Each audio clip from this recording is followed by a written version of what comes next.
रविवार तृणमूल कांग्रेस ने लोकसभा चुनाव के अपना जो कैंडिडेट लिस्ट है उसका घोषणा कर दिया। पहले तो इसको लेकर बेहद राजनीति हुई। एक बदलाव अहम देखा गया। जो बंगाल की राजनीति बखूबी जानते हैं या फिर ममता बनर्जी को जानते हैं तो वो ये उनसे ये वाकिफ है कि तृणमूल कांग्रेस सुप्रीमो चाहे वो सत्ता में है या फिर विपक्ष में, जब भी चुनाव आता है, चाहे वो लोकसभा चुनाव हो या फिर विधानसभा चुनाव, इस चुनाव के रणनीति या फिर जो कैंडिडेट लिस्ट का घोषणा वो अपने घर कालीघाट से अक्सर करते आए हैं। लेकिन ये पहला मर्तबा है जहां पर मेरा मौजूदगी फिलहाल है कोलकाता के मशहूर ब्रिगेड पैरेड ग्राउंड से एक रैली के जरिए तृणमूल कांग्रेस 2024 के लोकसभा चुनाव का जो बिगुल है उसको फूंक दिया। उसके साथ साथ उनके जो 42 लोकसभा सीट के जो कैंडिडेट है उनका नाम यहाँ से घोषणा किया गया है। उसके साथ साथ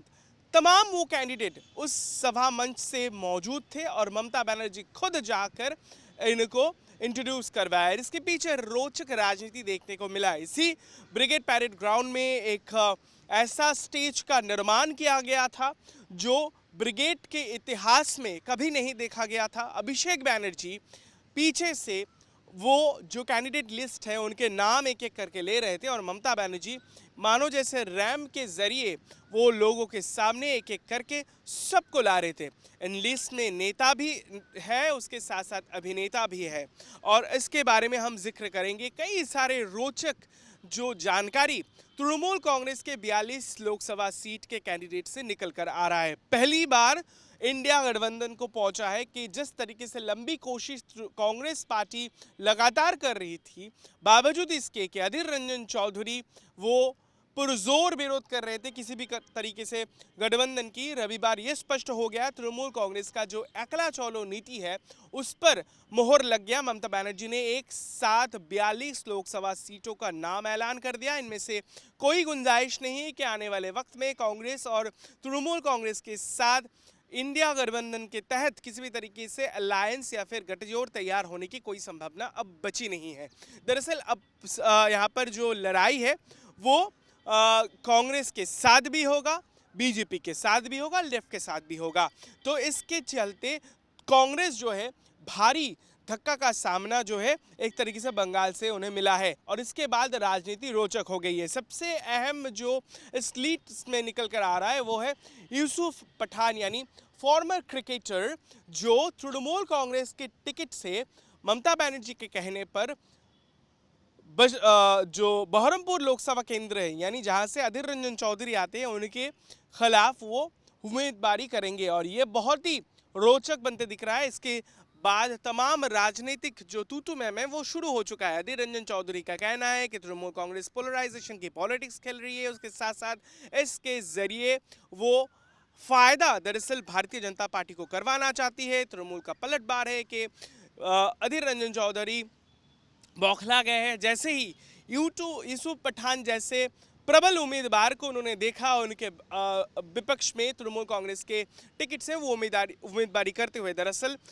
यूसुफ पठान अपने बल्लेबाजी के लिए खूब जाना जाता है। उसके साथ साथ वो भारतीय क्रिकेट और केकेआर के इतिहास में ही रोचक जो कारनामे वो किए हैं। अब राजनीति के मैदान में वो किस तरीके से बल्लेबाजी करते हैं वो देखना लायक होगा और उनके विपक्ष में अधीर रंजन चौधरी जैसा उम्मीदवार खड़े रहेंगे। अधीर रंजन चौधरी बहुत लंबे वक्त से बहरमपुर के सांसद है और उनके साथ साथ वहाँ पर उनकी दबदबा है, उन्हें एक तरीके से वहाँ के रॉबिन हुड भी माना जाता है। इसके साथ साथ कई सारे विधायकों को तृणमूल कांग्रेस की इस सीट से इस बार के लोकसभा के जो चुनाव में भागीदारी और चुनाव की रणनीति और लड़ाई करने की जो है मौका मिलने वाला है।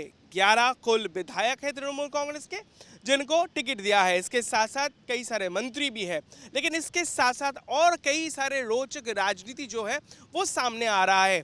एक है बैरकपुर लोकसभा केंद्र से।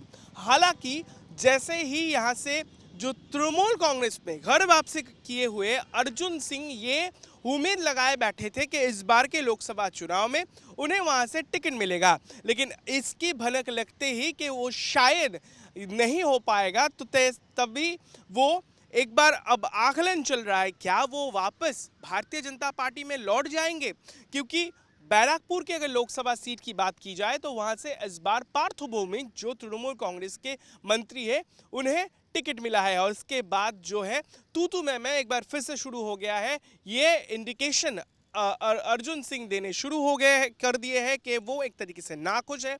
हालांकि वो उस दिन रविवार मंच में थे और जैसे ही नामों का ऐलान किया गया वो वहां से फौरन उतर गए और अपनी राय जो है वो रखनी शुरू कर दी है। अब आकलन शुरू हो गया है बीजेपी के अंदर से भी, क्या घर वापसी करते हुए अर्जुन सिंह को देखा जाएगा, क्या उनके बेटे, सूत्रों की माने तो ये भी सुनने में आ रहा है कि उनके बेटे को शायद टिकट भारतीय जनता पार्टी दे देंगे और वापस अर्जुन सिंह बीजेपी में चले जाएंगे। इस पर फैसला होना अभी भी बाकी है। लेकिन इसके साथ साथ जो कुल मिला के जो सीटें सामने आया है उनमें से देखा जाए तो कई सारे मौजूदा हालात में जो सांसद है तृणमूल कांग्रेस के उनको टिकट नहीं मिला है। इनमें से दो अभिनेत्री है, एक नुसरत जहां। बोशीघाट का माहौल फिलहाल गहमाए हुआ है। सौंदेशखाली का मुद्दा वहां पर जो है फिलहाल तृणमूल कांग्रेस बहुत ही सूझबूझ के साथ हाजी नूरुल इस्लाम को वहां से टिकट दिया है। उसके साथ साथ मिमी चक्रवर्ती जो और एक कलाकार है उनको भी इस बार टिकट नहीं मिला है, वो सांसद हुआ करते थे। तो ये कई सारे जो सीट है वहाँ पर बहुत ही सूझबूझ के साथ ममता बनर्जी ने ये कदम उठाया है। और भारतीय जनता पार्टी के अगर जो लिस्ट अभी तक सामने आया है उस तरीके से अगर कहा जाए तो नॉर्थ बंगाल जहां से ज़्यादातर सीटें बीजेपी को मिला था, इस बार उन सब सीटों में ज़्यादा ख्याल तृणमूल कांग्रेस ने रखा है। जैसे मालदा उत्तर से एक ऐसे उम्मीदवार को वहाँ पर मालदा दक्षिण या फिर मालदा उत्तर, इन सब इलाकों से ऐसे एक उम्मीदवार को खड़ा किया गया है जो बीजेपी को धीरे धीरे चुनौती देने के लिए अव्वल साबित हो सकता है। इसी के कारण वहाँ से बहुत ही चुनकर दो कैंडिडेट को लाया गया है। इसके साथ साथ कई सारे नाम जो है वो घूम रहा था, लेकिन जिनको टिकट मिली, ममता बनर्जी और तृणमूल पार्टी का कहना है कि इस बार के लोकसभा चुनाव में वो ज़्यादा से ज़्यादा सीट लाने में वो कायम होंगे।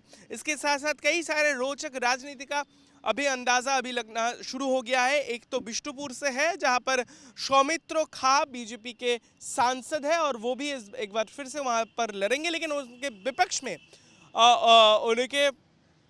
उनके जो पत्नी है इस बार उम्मीदवारी करेंगे, सुजाता खा वहाँ से लड़ाई करेंगे। तो काफ़ी सारे रोचक राजनीति इस पर उभर कर आएगी। उसके साथ साथ लॉकेट चैटर्जी के खिलाफ तृणमूल कांग्रेस ने रचना बनर्जी को चुना है। रचना बनर्जी बंगाली सिनेमा के जो फिल्मी सितारे हैं उनमें से अव्वल है और फिलहाल कई सारे टीवी शोज जो है वो होस्ट करती है। उसके साथ साथ बंगाल के घर घर में फिलहाल उनकी पहुंच है।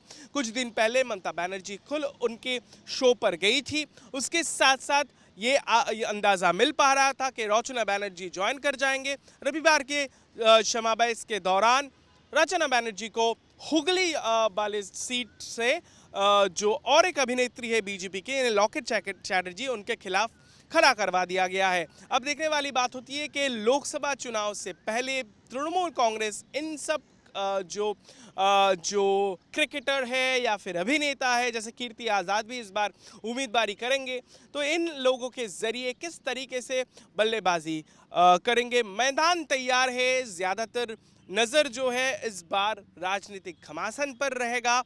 और इसके साथ साथ देखने वाली बात होगी कि ममता बनर्जी और उनके पार्टी के जितने भी कैंडिडेट हैं वो किस तरीके से लड़ाई करते हैं और कितनी सीट उन्हें हासिल होती है आखिरकार, क्योंकि लोकसभा चुनाव सर पर है, लेकिन जो यहाँ पर मजबूती जो है वो तृणमूल कांग्रेस और भारतीय जनता पार्टी दोनों दल वो फिलहाल नज़र में रख रहा है। कोलकाता से तापुश बैरी के साथ ऋतिक, आज तक के लिए।